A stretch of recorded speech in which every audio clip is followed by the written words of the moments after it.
የሳጥናኤል ጎል ኢትዮጵያ ቁጥር 1 ክፍል 2 እንደ አውሮፓውያን አቆጣጠር ጁን 21 2014 ዓመተ ምህረት ኒውዮርክ በይፋ የሚታወቀው የ2014 የጂ20 አገራት መሪዎች ዓመታዊ ስብሰባ ኖቬምበር 14 እና ኖቬምበር 15 2014 በአውስትራሊያ ነበር የሚካሄደው። ነገር ግን ከላይ ያየነው አስቸኳይ መልእክት ስለተነገራቸው ዋናው የመሰብሰቢያ ጊዜ ከመድረሱ 4 ወር አስቀድሞ በተጠቀሰው ዕለት ምሽት ላይ ዋናውን ዝግ ጉባኤ አካሂደው ነበር። ጉባኤው የተካሄደው የሉሱፌል በእነሱ አገላለጽ የሳጥናኤል ምክትል ዋና መቀመጫ ከተማ በሆነችው በአሜሪካ ኒውዮርክ ነበር። በዚህ ወቅት ከዋናው የሉሱፌል መንፈሳዊ መሪ ቀጥሎ ጉባኤውን የሰበሰበውና የመራው የአሜሪካው ጥቁር ፕሬዝዳንት የነበረ ሲሆን ምላሽ ሰጪው ግን እኒያ መሰሪው የቫቲካን ሊቀ ጳጳስ ነበሩ። ጉባኤውም ሙሉ ሌሊት የፈጀ ሆኗል። ወደ ታላቋ የልዑላችን ከተማ ወደ ሆነችው ወደ ኒውዮርክ እንኳን በደህና መጣችሁ ሲል ጀመረ ጥቁሩ የአሜሪካ ፕሬዝዳንት። ይህ አስቸኳይ ጉባኤ የተጠራው አስቸኳይና አስደሳች ዜናን መሰረት አድርጎ ነው። ዛሬም እንደ ሁልጊዜው አዲስና አስደሳች ነገር ተሰጥቶናል። ይህን ቡድን ስትቀላቀሉ በውስጣዊ ማንነታችሁ የሰረጸው የጥልቁ መሪ ታማኝነታችሁን አረጋግጦ ስለሆነ በምንለው ነገር እንደማትደናገሩና በቀላሉ እንደምትረዱት ተስፋ አደርጋለሁ።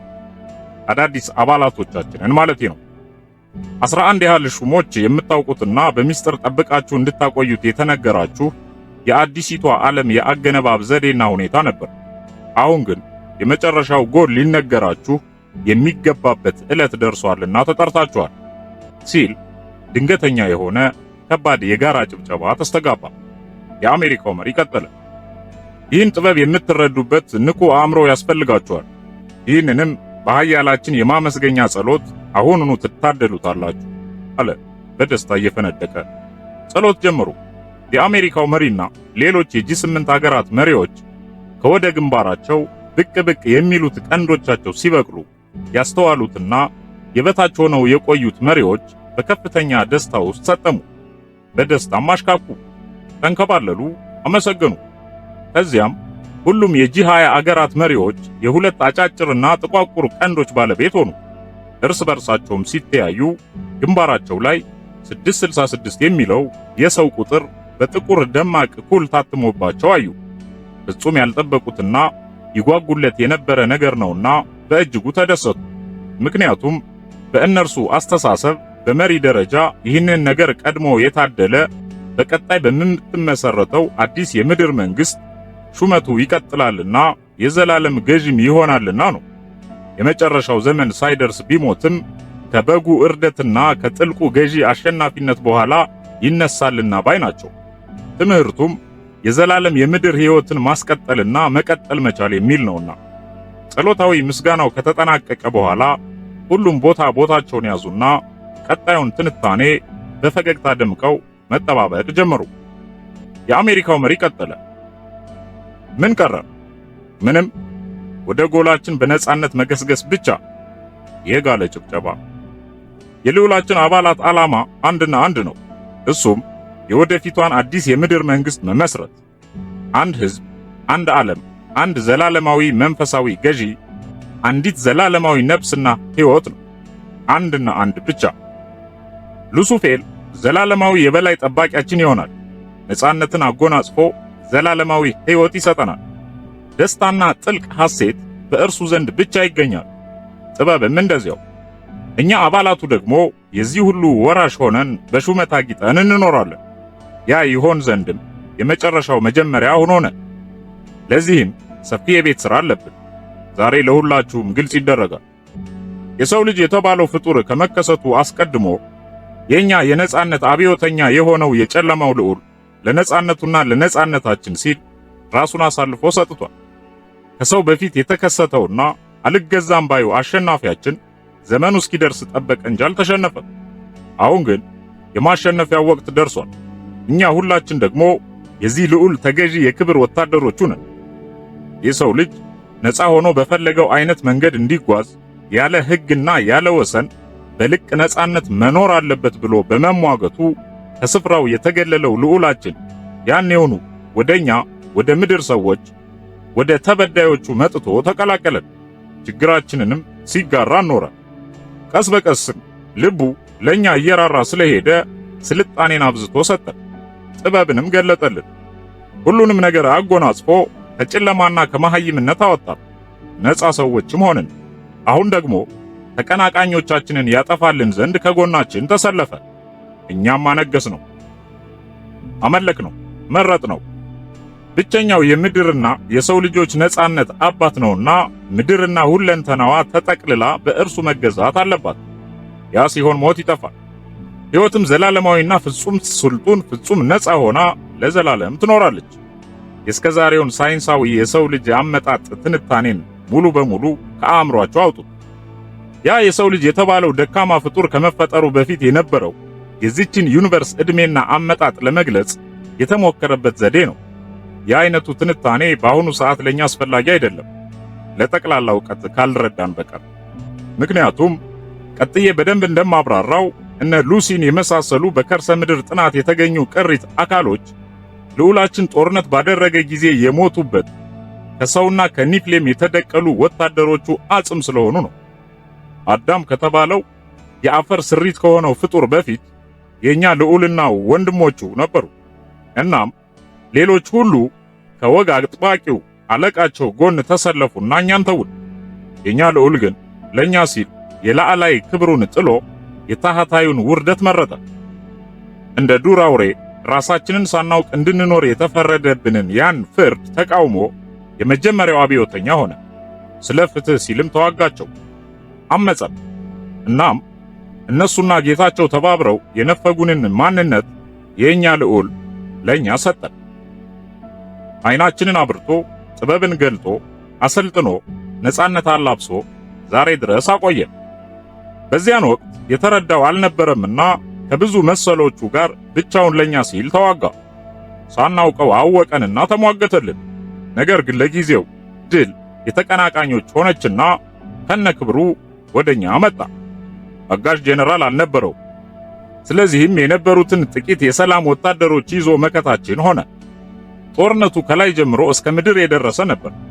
ከዚያም በቀጠሮ ተለያዩ። አሁን ቀጠሮው ደረሰ ወይም ተቃረበ። የእስካሁኑን ጊዜያዊና አላፊ ተብሎ የተወሰነውን የሰው ልጅ ነፃነት ዘላለማዊ ሊያደርገው የሚችልበት ጊዜ መጣ። እኛም የሱ አጋሮች ሆንን። ያኔ ያፈገፈገው ኃይል አጥሮት ጥበብ ጎድሎት አልነበረም። ነገር ግን እኛ የሰው ልጆች እስክንረዳው ድረስ መጠበቅ ስለነበረበት ነው። ዛሬ አእምሮአችን በስሎ እውነትን ተረዳነውና ከሱ ጎን ሆንን። በዚህም ደስ ተሰኘ። ይህ ደስታውም ዘላለማዊ ደስታ እንዲሆንለትና እንዲሆንልን ታጥቆ ተነሳ። በኢፍትሃዊነት የተወሰደብንን የሕይወት ዛፍ በእጁ ሊያስገባውና ለኛ ለባለቤቶቹ መልሶ ሊሰጠን ጥቂት ጊዜ ቀርቶታል። አሁንም የጋለ ጭብጨባ ተስተጋባ። ይህን የሕይወት ዛፍ በእጁ እስኪያስገባ ድረስ ረፍት የለውም። እኛም ያኔ የተነጠቅነውን የሕይወት ዛፍ በእጃችን እስካላስገባን ድረስ ሕልውና የለንም። ቢኖረንም ጊዜያዊ ነው። ሞትና መውጊያው በእጁ ያለው አካል ይህ የሕይወት ዛፍ በልዑላችን እንዳይወሰድ 8000 ዓመት ሙሉ ጠንክሮ እያስጠበቀው ይገኛል። የልዑላችን ልዑልም የበታች መንፈሳዊ ወታደሮቹ እኛን እንዲያገለግሉንና እንዲያሰለጥኑን ልኮ እርሱ ግን እሳተ ገሞራ ውስጥ ሆኖ ራሱን ለመጨረሻው ድል እያዘጋጀ 8000 ዓመት ሙሉ በጥልቁ ውስጥ እንዳለ ቆይቷል። ስልጣንና ኃይሉ ግን በሁላችንም ወዳጆች አእምሮ ውስጥ ሲሰራ ኖሯል። አሁንም እየሰራ ነው። ወደፊት ደግሞ ሁሉንም ለኛ ሰጥቶ ያርፋል። የኃያሉና የአብዮተኛው ልዑል ወዳጆች ሆይ እንኳን ደስ ያለ። ዘመኑ ደርሷልና ሐሴት እናደርጋለን።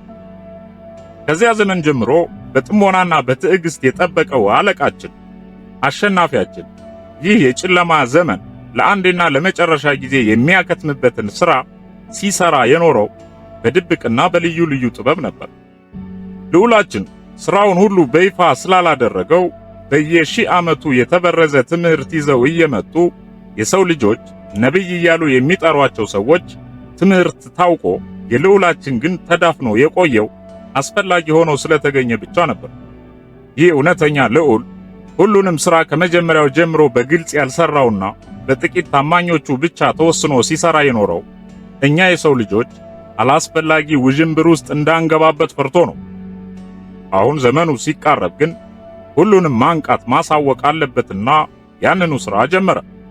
ሁሉም እንደሚሻር ቀድሞ ያውቅ ነበር። እኛም አሁን ነቅተናል፣ አውቀናል። የሕይወትን ዛፍ ለመቀዳጀት ትክሉ የተጀመረው የዚያን ዕለት ነበር። በሂደትም በግብፅ ፈርዖናት ዘመን ቀጥሎ ትግሉ እየተደራጀ በአባላቱ እየተጠናከረ ቆይቶ የነበረ ቢሆንም በዘመናዊ መንገድና በተደራጀ መልኩ እደሳ ተደርጎለት ዝግጅቱ መጧጧፍ የጀመረው ግን በእኛ በሰው ልጆች አቆጣጠር በ1770 ዓመተ ምህረት ነበር። ከዚያን ጊዜ ጀምሮ የማህበሩ አባላት ከፍተኛ ሥራ ሲሰሩ ቆዩ። በ200 ዓመታት ውስጥም እኛን የመሰሉና አሁን ለጊዜው ሞት በተባለው ኢፍትሃዊ ነገር የተነጠቁ ነገር ግን ወደፊት ዘላለማዊ ህልውናቸው የምናገኛቸውን ወንድሞችን አፈሩ። ሂደቱ በዚህ መልኩ ቀጥሎ ቆየና ዛሬ ሁሉንም ነገር ተቆጣጥረን ለመጨረሻው ውጊያ ተሰናዳን። የልዑላን ልዑል የሆነውን ታላቁን ዘንዷችንን የምናመልክበት ብቻ ሳይሆን የምናግዝበት ዘመን ደረሰ። እገዛችንም ለድል እንደሚያበቃው ነገረን። የመጨረሻ ጎላችን ምን ሆነ ሲል በስሜት ጠየቀ። የሕይወት ዛፍ ሲሉ በአንድነት መለሱ። የአሜሪካው መሪ ቀጠለ። አዎ የሕይወት ዛፍ፣ ያኔ የተገመጠው ፍሬ ይህ ነበር በማለት የፌዝ ፈገግታውን እየጋበዘ የላፕቶፑን የጀርባ አርማ አሳያቸው። የአፕል ማርክ ወይም አርማ የተገመጠ ፍሬ ነውና። ይቺ የአፕል ማርክ ያላት ብርማ ላፕቶፕ በየስብሰባው የሚካሄደውን ውይይትና አጠቃላይ ክንውኖችን እየተዟዟረች የምትመዘግብና ቃለ ጉባኤ የምትይዝ ስትሆን የአሜሪካው መሪ ከእጁ አይለያትም። የምትዘጋና የምትከፈተውም በራሱ የእጅ አሻራ ነበር። ቀጠለ። ህልውናችንና ሙሉ ክብራችን በቅርቡ ይመለሳል። ክቡራን፣ ዓላማችን የሕይወት ዛፍን መልሶ ማግኘት ከሆነ የመጀመሪያው ስራችን የሚሆነው ደግሞ የሕይወት ዛፍ ያለችበትን ቦታ መቆጣጠር ይሆናል ማለት ነው። የሕይወት ዛፍ ሲባል ይሄን ፍሬና ዛፍን ማሰብ የለባችሁ፣ ወይም ፍሬ በመግመጥ የሚመጣ ዘላለማዊነት ያለ አድርጋችሁ እንዳታስቡ። ያ ምሳሌው ነው ክቡራን። ባጭሩ ለመግለጽ የመጨረሻው ጦርነት የሚካሄደው ለሌላ ለምንም ተብሎ ሳይሆን ያችን ቦታ ለመቆጣጠር ሲባል ብቻ ነው። የሕይወት ዛፍ ያለችበትን ቦታ የመጨረሻውን ጦርነት አሸንፎ የያዘው አካል የዚች ምድር ሙሉ ባለስልጣን ይሆንና ላመኑበትና ላመነባቸው ይሁን በምትል አንዲት ቃል ብቻ በሁሉም የሰው ልጆች ነፍስ ውስጥ በያሉበት ማስረጽ ይችላል። ይህ ልዑላችንንና የበላይ አካሉ የተስማሙበትና ለመጨረሻው ጦርነት በቀጠሮ የተለያዩበት ነጥብ ነው። ድሉ የልዑላችን ነው። ምድራዊ ሰዎችን ዘላለማዊ የማድረግ ስልጣን የልዑላችን ይሆናል። ልዑላችን ያንን ጦርነት በድል እንዲወጣው ወይም እንደሚወጣው ያውቃል። የእኛን እገዛ ግን ይሻል። ያችን ቦታ ለመቆጣጠር ይረዳ ዘንድም ለብዙ ሺህ ዓመታት የዘለቀ ብዙ ሥራ ሰርቷል። ቀደምት ወንድሞቻችን ከዘላለማዊው ልዑል ትእዛዝ እየተቀበሉ በተጠና መንገድ ጥሩ መሰረት ሲጥሉ ኖረዋል፣ ሲመረምሩ ከርመዋል። እኛም ዛሬ እነርሱ በጣሉልን መሰረት መነሻነት ቦታዋን ለመያዝ ሙሉ በሙሉ ዝግጁ ሆነ እንገኛለን። ያችን ቦታ ተቆጣጥሮ መቆየት የሁላችንም የመጨረሻ ግብ ነው። ወዳጆች፣ እስቲ እባካችሁ በተሰጣችሁ ልዩ የዛሬ ጥበብ ተጠቀሙና አእምሯችሁን ከፍታችሁ ያችን መናገሻችንን እዩዋት በማለት ትዕዛዝ ሰጠና ግድግዳው ላይ ያለውን ሰፊና እጅግ ዘመናዊ የጠራ ስክሪን ከፈተው። በዚያች ቅጽበት በሁሉም አእምሮ ውስጥ እንድትንጸባረቅ የተደረገችው ምድር ወይም በእነሱ አገላለጽ ገነት ቁልጭ ብላ ታየቻቸው። በአብረቅራቂ ክብ ብርሃን ደምቃለች። ማንም በሰውኛ አእምሮ አስቦትም ስሎትም አይቶትም አልሞትም የማያውቅ አዲስ ዓለም በእነሱ በየአእምሮአቸው ያዩትን አይቷል። የሚያዩት ነገር ግን በስክሪኑ ላይም እንዳለ ሆኖ በአዳራሹ ህዋ ላይ ደግሞ ተንሳፎ በሚቀመጥና በሚታይ ሳምፕል ልንለው በምንችለው አይነት መልኩ ተዘጋጅቶ ቀርቦ በግልጽ ይታያል። ለምሳሌ ማንም ሰው ህዋ ላይ ቴሌቪዥን ሲታይ ቢያይ አይገርመው ይሆናል። የሚያየውን ቴሌቪዥንም ተራምዶት በውስጡ ሊያልፍ ይችላል። ይህ አይነቱ ቴክኖሎጂ ላይ ስለተደረሰ ማለት ነው። ነገር ግን ህዋ ላይ ተንሳፎ የሚቀር ወይም የሚቆም አንድ አነስተኛ ከተማና ወንዝ፣ ሐይቅና ጅረት፣ ዛፍ፣ አትክልት፣ ሳር ወዘተ ታይቶ አይታወቅም ስዕል ካልሆነ በቀር።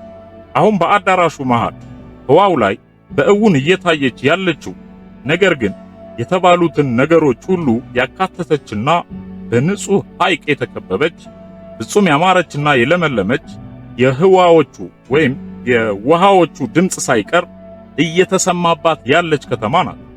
ከሌላ ድንቅ ከተማ ጋር አወዳድረው ሊገልጿት የምትከብድ ውብና ትንሽዬ ክብ ዓለም ናት። ሳምፕሉ ያረፈበት ቦታ በግምት 25 ካሬ ሜትር ይደርሳል። እነርሱ በየአእምሯቸው እንዲያዩት የተደረገውም ይህንኑ ነው ሊሆን የሚችለው። አይናቸው እንደጨፈኑ ሁሉም ተደነቁ።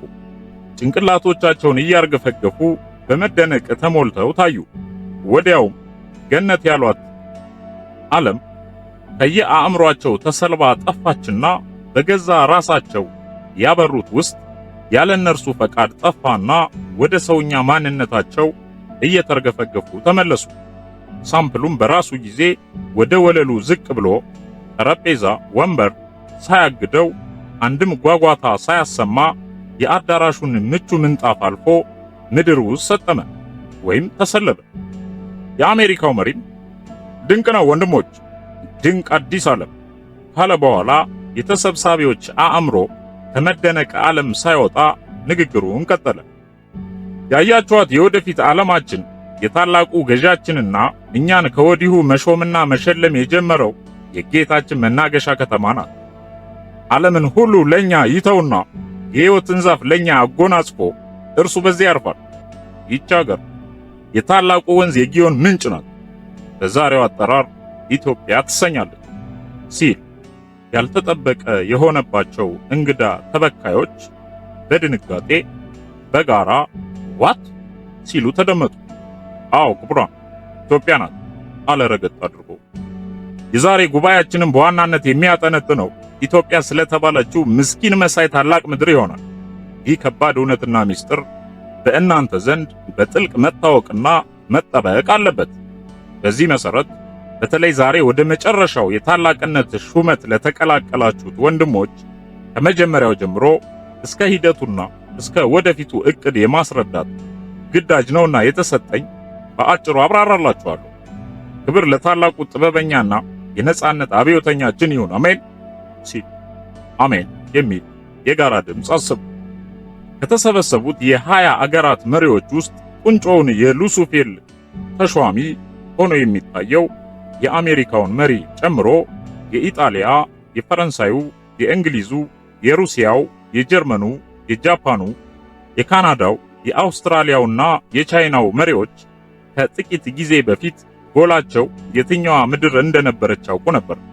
ነገር ግን የአርጀንቲና፣ የብራዚል፣ የህንድ፣ የኢንዶኔዥያ፣ የሪፐብሊክ ኦፍ ኮሪያ፣ የሜክሲኮ፣ የሳውዲ አረቢያ፣ የቱርክና የደቡብ አፍሪካ መሪዎች ፈጽሞ ፍንጩ አልነበራቸውምና ኢትዮጵያ የሚለውን ስም ሲሰሙ በከፍተኛ መደነቅ ይህ እንዴት ይሆናል በማለት እርስ በርስ እየተያዩ በሹክሹክታ ተጠያየቁ። ሰው መሳዩና የሰው ሥጋ ለብሶ ከፒራሚድ የወጣው የአሜሪካው ጥቁር መሪም በተከታዮች ገጾች በደንብ ይብራራል። ገለጻውን ቀጠለ። ያልተጠበቀ ነገር እንደሚሆንባችሁ ይገባናል። እኛም በአንድ ወቅት ተመሳሳይ ስሜት አድሮብን ስለነበር እንዲሁ እንደናንተ ተገርመን ነበር። ሆኖም ታሪኩ እንዲህ ነው በሚል መነሻ ጀምሮ አጭሩ ይተነትንላቸው ገባ። የሚባለውን ትሰሙና ታስተውሉ ዘንድ አዳምጣችሁ ትረዱ ዘንድ ውስጥና ውጫችሁን አብሩ ክቡራን። ያ ሲሆን ታላቁ ልዑላችን የመረዳትን ጥበብ ይሰጠናልና። ምክንያቱም በማይረባውና ኋላ ቀር በሆነው ሰውኛ አይኪዋችን ልንረዳውና ልንስለው የሚከብደን ነገር ሊኖር ይችላልና ሲል ታዳሚዎቹ በከፍተኛ ጉጉት ውስጥ ሆነው ውስጥና ውጫቸውን አብርተው ማዳመጥ ጀመሩ።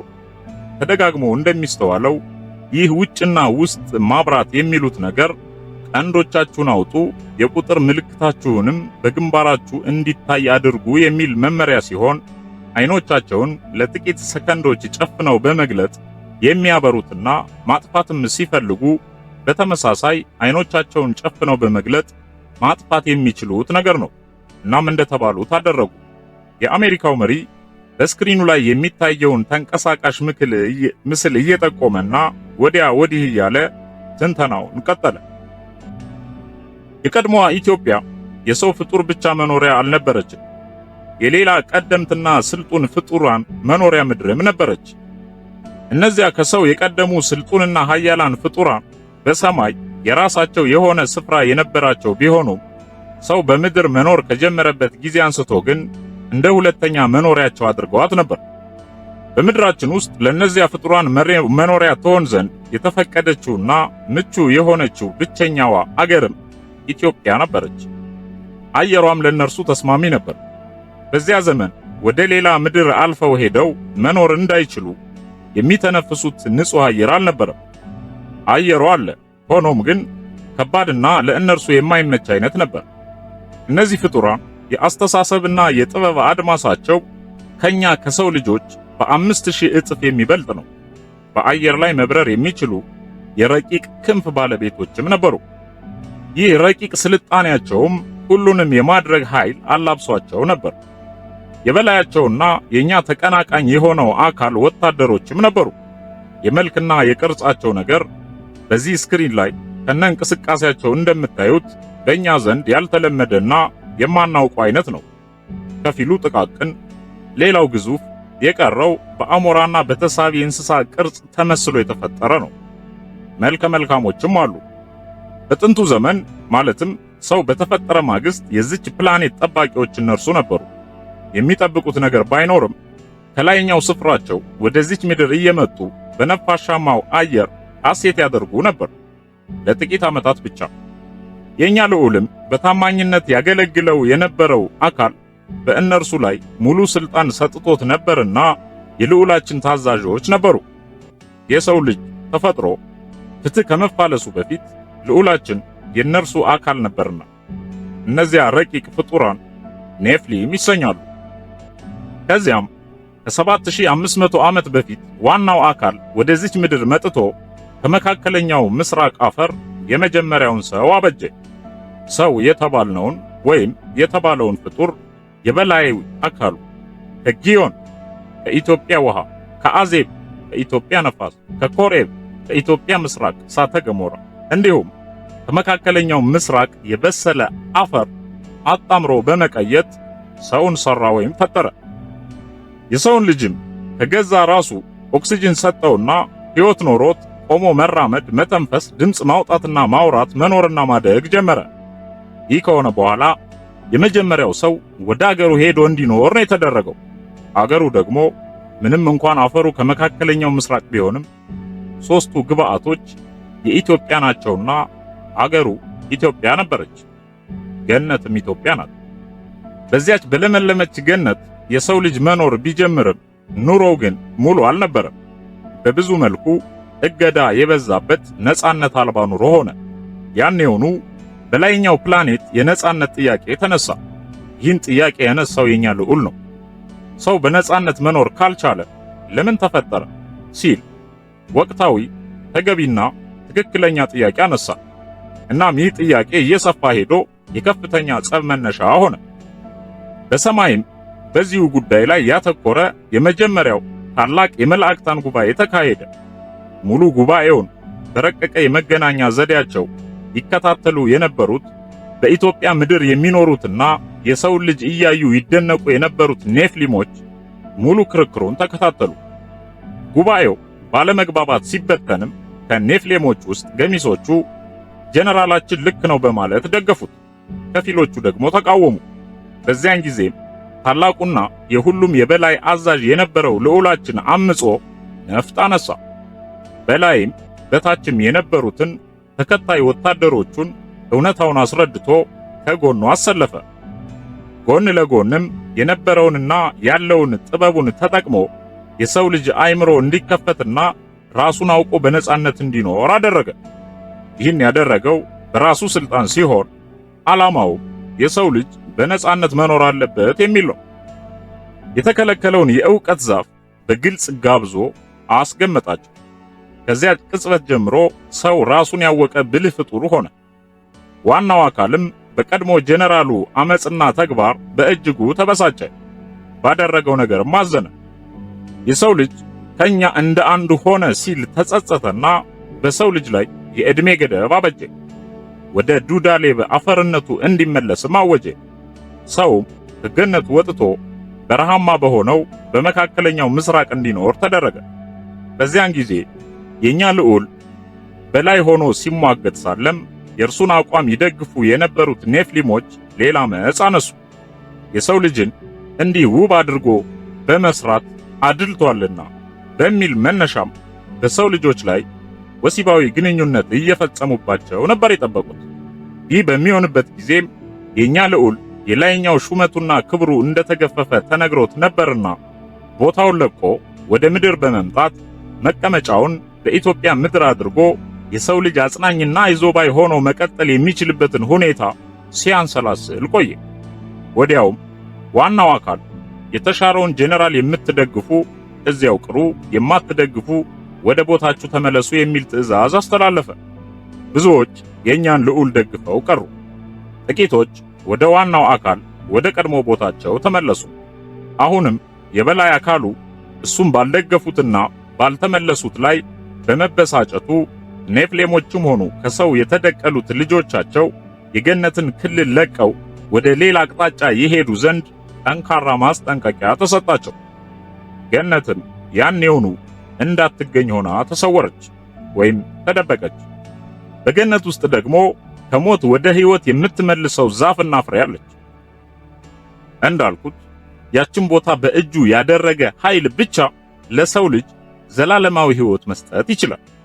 ደግመዋለሁ፣ ፍሬውን በመብላት አይደለም ሰዎች ወደ ሕይወት የሚመለሱት፣ ወይም ዛፉን ቅጠሉን ቀንጥበው በማሽተት አይደለም ዘላለማዊ የሚሆኑት። ነገር ግን የቦታዋ የበላይ መሆኑን ያረጋገጠና ባለድል የሆነው አካል በመንፈሳዊ ጥበቡ ይሁን በማለት ብቻ በሁሉም ውስጥ ትሰርጽ ዘንድ ካዘዛት ሁሉም ሕያዋን ይሆናሉ። ይህ ስለሆነና ዋናው አካል ግን የሰው ልጅ የሕይወት ዛፍ ሕልም ሆና እንድትቀርበት ሕያው እንዳይሆኑ ስለፈለገና ስለነፈጋቸው እርሱ የነፈጋቸውን ልዑላችን መልሶ መስጠት እንዳለበት በማመኑ ያችን ቦታ አለቀም ማለት። ይህም በማለቱም የመጀመሪያው መንፈሳዊ ጦርነት ተጀመረ። በልዑላችን የተተኩት ሌሎች ጄኔራሎች በነጻነት አርበኛችንና በኃያል አብዮተኛችን ላይ ጦር ሰብቀው ተነሱበት። እርሱም ወደ ሰሜናዊው የኢትዮጵያ ክፍል አፈግፍጎ ነጎድጓዳማውን ከባድ የመብረቅ ውጊያ ለመከላከል ወታደሮቹን ይዞ ተሰለፈ። የተዋጊ ኃይል የበላይነቱ የእርሱ ነበር። በዚህም ላይ በቂ ዝግጅት ባላደረገበትና ድንገተኛ በሆነው ወቅት ነበርና ውጊያው የተጀመረው የበላይነቱ ወደ እርሱ ማዘንበል ጀመረ። ሆኖም ልዑላችን የሚችለውን ያህል ጠንክሮ ተፋለማቸው። በጦርነቱ ወቅት በኢትዮጵያ ምድር ላይ ኔፍሊሞች ለመታሰቢያችን ብለው በረቀቀ ስልጣኔያቸው የገነቡት ሁሉ ወደመ። ባጭሩ ገነት ከተከበበችበት ውጪ ያለው ቦታ በሙሉ እንዳልነበረ ሆነ። ዛሬ ኢትዮጵያውያን አክሱም እያሉ የሚጠሩት ሐውልት የቆመው በኔፍሌሞች ዘመን ነበር። የተሰባበረውም በእነርሱ ጦርነት ጊዜ ነው። መቼ እንደተሰራና እንዴት እንደቆመ ግራ አጋቢ ሆኖ የቀረውና እንዴት በሰው ልጅ ኃይልና ጉልበት ሊቆም ቻለ እየተባለ የሚያስገርመው ማስገረምን ብቻ ሳይሆን መልስ ሳይገኝለት ቢቀረው በዚሁ ምክንያትና ወቅት የቆመና የፈረሰ ስለሆነ ነው። የመድፉን ከባድነት በዚያ መረዳት ይቻላል። ጥቂት ተመሳስለው በሰው የተሰሩ ሐውልቶች ብቻ በኋለኛው ዘመን በተከታተሉ ነገስታቶቻቸው የተተከሉና የፈረሱ ናቸው። ትልልቆቹ ግን በዚያ ጦርነት ወድመዋል። በጦርነቱ ወቅት የተገደሉ የልዑላችን ወታደሮችም ነበሩ። አጽማቸው ዛሬ ድረስ እዚያ የሚገኘውና የሚወጣውም ለዚያ ነው። ከዚያ ጦርነት በኋላ ዋናው አካል ለሻረው ጄኔራሉ እንዲህ ሲል መልእክት ላከ። የሰጠውህን መልሼ እንደማልወስድ ቃሌም የጸና እንደሆነ ታውቃለህ። ማዕረግህ ለኔ አገልግሎት አይውልም እንጂ የራሱ ሆኖ ይቀጥላል። ነገር ግን የሰጠው ስልጣን አንድ ደረጃ የሚቀረው ስልጣን ነው። ያ አንድ ደረጃ ደግሞ በሁለተኛ ዕድሜ በ7 ቀን ማለትም በ7000 ዓመት የምትላበሰው እንጂ አሁን የምታገኘው አይሆንም። ስለዚህ ጦርነቱን ልታሸንፍ አትችልምና ተመለስ አለው። ልዑላችንም እውነታውን ያውቃልና ተባባሪውንና ሙሉ ኃይሉ ያረፈበትን ለጦርነት ብቻ የሚረዳውን ዘመኑ ሳይደርስ ማንም ምንም ሊያደርገው የማይችለውን ታላቁን ዘንዶ እዚያው ትቶ ጦርነቱን አቁሞ ስልታዊ ማፈግፈግ አድርጎ በእንቢተኝነት ከተረፉት እልፍ አእላፍ ወታደሮቹ ጋር ወደ ግብጽ ከዚያም ወደ መካከለኛው ምስራቅ በማምራት የሰው ልጅ አጋዥነቱን ቀጠለ። ኢትዮጵያም ባዶ ምድር ሆነች። የበላይ አካሉ ጀነራሎች እንዲለቅ የፈለጉት የገነትን ክልል ነበርና ለቀቀላቸው። ከዚያች ክልል ከወጣ በኋላም መንፈሳዊ ሰራዊቶቹን በሙሉ ሰብስቦና ኃይልም ሰጥቶ ሹምሽር አድርጎ የየሥራ ድርሻቸውንና የጥበባቸውን ልክ እየመዘነ አካፍሎ የሰው ልጆችን እንዲገዙ ሾማቸው። ሙሉ ኃይሉን ያሳረፈበትና ጦርነት ሲኖር የሚዋጋለትን ሰራዊቱን የሚቆጣጠርለትን ታላቁን ዘንዶ የዋናው አካል ጀነራሎችም ሆኑ የበላይ አካሉ በኢትዮጵያ ምድር ቢያገኙትም የጊዜ ቀመሩና ቀመራቸው ሳይደርስ ምንም ሊያደርጉ አይችሉም ነበርና እዚያው ቀርቶ ሲያገኙት አስረው ማቆየት ፈለጉ።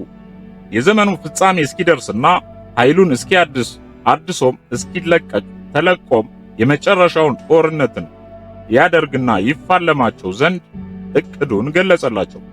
እስከዚያ ድረስ ይቆይበት ዘንድ ወደ ፈለገበት ስፍራ ወስደውም ዘጉበት። ከጥቂት መተንፈሻ ውጪ ሁሉም ተዘግቶበት በከፍተኛ እሳተ ገሞራ ራሱን እያዳበረ ይገኛል። ሲወጣም ከነሙሉ ኃይሉ ነው።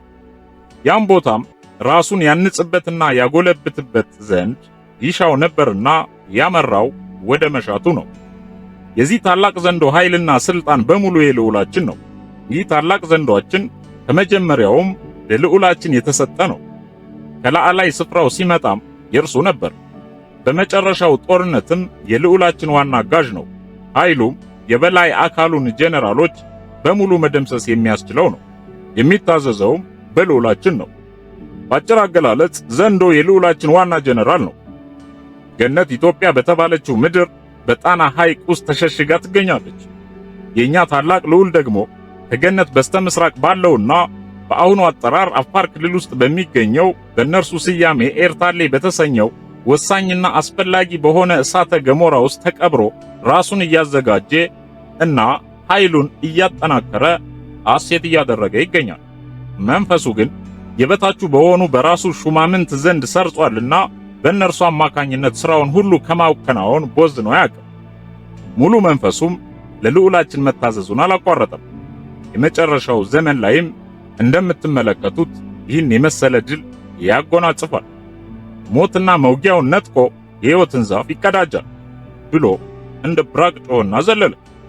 የአሜሪካው መሪ በድል አድራጊነት ደስታ ዝልል ብሎ መልሶ ከመቀጠሉ በፊት ድንገት ሁሉም ሰብሳቢውን ጨምሮ ተሰምቶ የማይታወቅና የ20 ሰዎች ድምፅ ሳይሆን የሚሊዮኖች የጋራ ድምፅ የመሰለ ጩኸት አስደመጡና አዳራሹን ናጡ። ዋይ የሚል ከባድና ተመሳሳይ ድምፅ ነበር የተደመጠው። ወዲያውም ሁሉም በያሉበት ትንብል ብለው ወደቁ።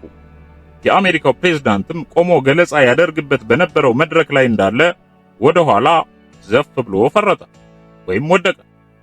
ይህ የሆነው በአእምሯቸው ላይ በግልጽ ከነሂደቱና ከነአስደንጋጭነቱ እንዲያዩት የተደረገው ያ የመጨረሻው የጦርነት ፍጻሜ ሲሆን ከስጋዊና ከመንፈሳዊ አእምሮ በላይ የሆነ ከባድ የመብረቅ ወይም የመድፍ የመሰለ ጩኸት ሲሰሙና ሁለት ታላላቅ የበላይ አካሉ ተዋጊዎች ላይ መድፎ አርፎ ሲበተኑና ምድር በቅጽበት እንደ ቀላጭ ብረት ቅልጥ ስትል ስላዩ መሆኑ ነው።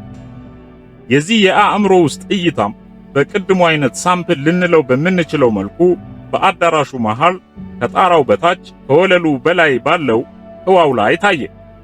በመስታወታማ አብረቅራቂ ክብ ሉል የመሰለ ቅርጽ ላይ ቅጽበታዊ የሆነ ከባድ የፍንዳታ ድምፅ ተሰማና ህዋው ላይ ያለችውን ሉል ዱቄት አደረጋት። ዓይንን ሊጎዳ የሚችል የእሳት ብርሃንም ታየና ነደደች። አንዳች ፍንጥርጣሪ ግን በአዳራሹ ውስጥ አልታየም። ይህ ከሆነ በኋላ ሁሉም ነቁና ከየወደቁበት በመገረም ተውጠው ተነሱ። አሁን ገና በሁሉም ዘንድ ከፍተኛ ፍርሃት ያደረ ይመስላል። ሆኖም ወዲያውኑ ወደ ሰውኛ አእምሯቸው እንዲመለሱ ሆነ። ከዚያም ከወደቁበትና ከደነዘዙበት ስሜት ወጥተው ሁሌ እንዲሰማቸው በተደረገው ልዩ የደስታ ሳይሆን የሐሴት ስሜት ውስጥ ገቡና በሐሴት ተጥለቀለቁ። ሁሉንም ነገር በዓይናቸው አይተው አረጋግጠዋልና እምነታቸው እንደ አለት እንዲጠነክር ሆነ። እናም አመሰግኑ፣ ክብር ላንተ እያሉ በደስታ ዘለሉ። የአሜሪካው መሪም በከፍተኛ ደስታና ፈገግታ ተውጦ ይህ ለኛ የተዘጋጀ ድል ነው፣ በድጋሚ እንኳን ደስ ያለን እላለሁ ክቡራን ሲል አሁንም የጋለ ጭብጨባ አስተጋቡ።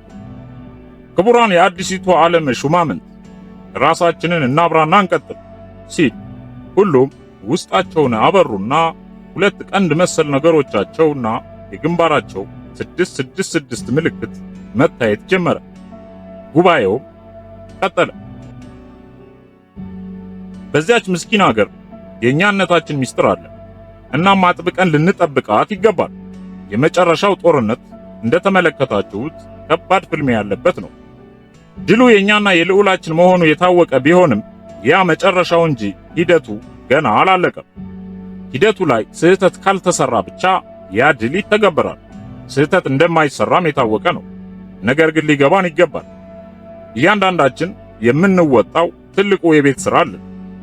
እዚያ ላይ ነው መጠንቀቅ የሚኖርብን። ያየነው መጪው ድል መሰረቱ የተጣለው ከ7000 ዓመት በፊት ነው።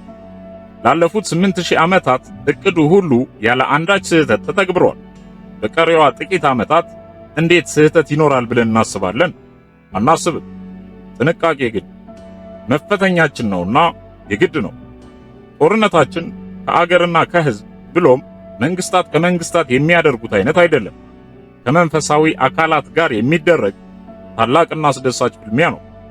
ስለዚህ የተለየ ጥንቃቄ ማድረግ ይጠበቅብናል። ጥንቃቄው ያስፈለገው ለድል አይደለም። ድሉ ቅርብ ይሉት አይቀርም። ነገር ግን እኛ ስህተት ብንሰራ የሹመታችን ነገር ያከትማል። እድል ፋንታችንን ሌሎች ይተኩበታልና ነው የመጠንቀቅ አስፈላጊነትን ደጋግመን የምንናገረው። ለድሉ አስተዋጽኦ ያበረከተ በወደፊቷ አዲስ ዓለም ላይ ይሾማል። ከሚወዳቸውና ከሚያፈቅራቸው ሰዎች ጋር ለዘላለም በጥልቅ ደስታ ውስጥ ሆኖ ይኖራል። ይሄው ነው። ይህ ትልቅና ጥልቅ ሽልማት ነው። ከዚህ በፊት ዓላማውን አምናችሁበት ስትፈርሙ ጽንሰ ሐሳቡን እንጂ የነገርናችሁ ጎሉንና ቦታውን አልነበረም። ዛሬ ልዑላችን ታውቁት ዘንድ ፈቀደ። አፈጻጸሙንም በዚሁ በዛሬው ምሽት እዚሁ አዳራሽ ውስጥ እንድታውቁት ተፈቀደ። The New World Order የምንለው ዋና ጎሉ ይህ ነው። እኛም ልዑላችንን በረቀቁ ኒውክሌሮች እናግዛለን። አሁንም የጋለ ጭብጨባ ተከተለ። እንቀጥል። የሰው ልጅ በመካከለኛው ምስራቅና በዙሪያው በነጻነት እየሰፈረ በነጻ አስተሳሰብ ሕይወቱን እየመራ ቆየ። የልዑላችን ተከታይ የሆኑ አማልክትም የሰው ልጅ በየሰፈረባቸው መንደሮችና አገሮች እየሄዱ ፈጣሪያቸው የተዋቸውን ምስኪኖች ማጽናናት፣ ማሰልጠንና ማስደሰታቸውን ቀጠሉ። ከዘመናችን ዲሞክራሲ የበለጠ ዲሞክራሲ ነበር ያኔ የነበረው። በዚህም ዋናው አካል ወደ ሌላ ፍትሃዊነት ወደ ጎደለው ተግባር አመራና ሰውና ምድርን በውሃ ለማጥፋት ቆርጦ ተነሳ። ያን ከማድረጉ በፊት ግን ታላቁን ልዑላችንን መልሶ በስሩ ለማድረግ ብዙ ጥሮ ነበር፣ ግን አልተሳካም። የሰው ልጅ ራሱን አውቋልና ሊገዛለት አልቻለም። ስለዚህም ሊያጠፋቸው ቆረጠ። ልዑላችንን በስሩ ለማድረግ ከተጠቀመበት አንዱ መንገድ ሄኖክ የተባለውን ከልዑላችን ወገን ያልነበረ ሰውን መልእክተኛ አድርጎ በመላክ ነበር። ይህ ሄኖክ የተባለው ሰው በዋናው አካል በጄኔራሎች ማለትም በእነሱ መላእክታን አማካኝነት ተወስዶ ሁሉን መንፈሳዊ አሰራር የጎበኘና እንዲያይ የተደረገ የመጀመሪያው ሰው ነው። የሰው ልጅ ያላየውን ቦታ፣ ጥበብ፣ መጀመሪያና መጨረሻ በግልጽ ጎብኝቷል ሄኖክ። ከጉብኝቱ በኋላም ወደኛ ልዑል ወታደሮች መጥቶ ለማግባባት ብዙ ሞክሯል። የታላቃችን ሰራዊቶች ግን እንኳን በሰው ፍጡር በመሰሎቻችን መላእክት ሽምግልና እንኳን አቋማችንን አንቀይርም በማለት ከአሸናፊያችን ልዑል ጎን ቆመው ቀርተዋል። ይህ ሄኖክ የተባለው ሰው ያየውንና የተመለከተውን ብሎም የዳሰሰውን የአሸናፊያችንን ወደ ምድር አመጣጥና ምስጢር ከጸቡ ታሪክ ጀምሮ ወደፊት እስከሚፈጠረው ነገር ድረስ እንዲሁም ስለ ገነትና ስለ ሁሉም ጓዳ ጎድጓዳ ተንትኖ ለማስረዳት ያመቸው ዘንድ ሁሉንም በዘመኑ ጻፈው። መጽሐፈ ሄኖክ The Book of Enoch የተባለውን የሰው ልጅ ስለ መንፈሳዊ ጥበብና ስለ ምድር ሁለንተና ብሎም ይፈጸም ስላለው ዘንድ ሳይቀር የዩኒቨርስን አጠቃላይ አወቃቀር በባህላዊ መንገድ በገባውና በተረዳው መጠን አሳምሮ ጽፎታል። የልዑላችን ወታደሮች የመለሱለትን የእምቢተኝነት መልስም በግልጽ አስፍሮታል። ይህ መጽሐፍ ደግሞ ኢትዮጵያ ውስጥ ነበርና የሚገኘው ከረጅም ሺህ ዓመታት በኋላ በእጃችን ልናስገባው ችለናል። አዲሲቷን ዓለም ለመመስረት ለምናደርገው ጥረትም ትልቅ እገዛ አድርጎልናል። ዋናው ሥራ የነበረው ይህን የመጀመሪያ የሰው ልጅ መጽሐፍ ኢትዮጵያውያንና የኛ አካል ያልሆኑ ተቀናቃኞቻችን አካል ደጋፊ የሆኑ ሃይማኖተኞች እንዳይረዱት ማድረግና እጃቸው ላይ እንዳይገባ መጠንቀቅ ነበር። ያን ከባድ ሥራም ቀደምት አባላቶቻችን ቀድመው ሰርተውታል። ልዑላችንም ከልጆቹና ልጆቹ ሊሆን ከፈቀዱት ውጪ በማንም እጅ እንዳይገባ ተጠንቅቆ ሲጠብቀው የነበረ መጽሐፍ ነው። መጽሐፍ ቅዱስ በሚሉትም ውስጥ እንዳይካተትና ተቆርጦ እንዲወጣ አድርገናል። ሙሉ በሙሉ ማጥፋት ባንችልም ሌሎች እንዳይረዱትና እንዲወዛገቡበት ተወዛግበውም እንዲንቁት አድርገናል። የኛ አባላቶች ብቻ በትክክለኛው መንገድ እንዲረዱት አድርገን በማዘጋጀትም ይዘነዋል። በሌሎች እጅ በነጻነት እንዲገባ የተደረገውና እንደማንኛውም መጽሐፍ በቀላሉ ሊገኝ የቻለው ጭብጡ ተቀርፎ የወጣበት ተራውና ምንም ነገር ሊነገር የማይችለው ክፍል ነው። ይህ ሄኖክ የተባለው ሰው ማቱሳላህን ይወልድና ማቱሳላህ ኖህን ይወልዳል። እናም በዚያ ዘመን የሄኖክ ትውልዶች ብቻ አምባገነኑን የበላይ አካል ሲመርጡ፣ የቀረው መላው የሰው ልጅ ግን በልዑላችን እምነት ስር ነበር። ስለሆነም በኢፍትሃዊነት የሰው ልጅ የውሃ ጥፋት እየተባለ በሚጠራውና በሚታወሰው ታሪካዊ ቅጣት ተቀጣና አጠፋ። ኖህ ግን ከነ ቤተሰቡና ከምድር እንስሶች ጋር እንዲተርፍ ሆነ። ይህ ከመሆኑ በፊትም ሄኖክ የተባለው ሰው በበላይ አካሉ ተነጠቀና ሞትን ያላየ የመጀመሪያው ሰው መሆን ቻለ። በጥፋት ውሃ ጊዜም ልዑላችን ወታደሮቹንና ከሰው የተደቀሉትን ኔፍሌሞች መመኪያ የሆነውን እሳት አልብሶ አሳለፏቸው። እልፍ አእላፍ ሰራዊቱንም ሰብስቦ በምድር ሆድ ውስጥ ባለ ጥልቅ እሳተ ገሞራ ውስጥ ሸሸጋቸው። ከዚያ በኋላም አዲስ የሰው ልጆች ምዕራፍ ተከፈተ። አሁንም ግን ልዑላችን የሰው ልጆችን በሙሉ በእርሱ ስር ለማድረግ ጊዜ አልፈጀበትም። ከኖህ በኋላ የተባዙትን የሰው ልጆች በሙሉ በእርሱ ስር አድርጎ የነጻነት ሕይወትን መልሶ ሰጣቸው። ከዚያ ዘመን ጀምሮም እስካሁኑ ዘመን ድረስ አባላቱን እየመለመለ ለበርካታ ሺህ ዓመታት ቆየ። እናም አሁን ለአንዴና ለመጨረሻ ጊዜ የበላይ አካሉን ድል ሊያደርገው ተሰናዳ። ይችን ዓለም ካለመኖር ወደ መኖር አመጣዋት ያለው አካል መልሶ ደግሞ ከመኖር ወደ አለመኖር እንደሚወስዳት በግልጽ ታውጆ ተጽፎ ይገኛል። ስለዚህ የኛ ዓላማ ካለመኖር ወደ መኖር የመጣችውንና ከመኖር ወደ አለመኖር ልትወሰድ የተዘጋጀችውን ምድር ከመኖር ወደ መኖር መግታት ይሆናል ማለት ነው። ይህም የመጨረሻው የዚች ዩኒቨርስ መደምደሚያ ነው። ኒው ወርልድ ኦርደር አለና የመጨረሻዋን ቃል ረገጥ አድርጎ በከባድ ድምፅ ጮኸ። አይኑንም ጨፍኖ ገለጠ። ሌሎቹም እንደርሱ አደረጉ። ጥያቄዎቻችሁን እቀበላለሁ።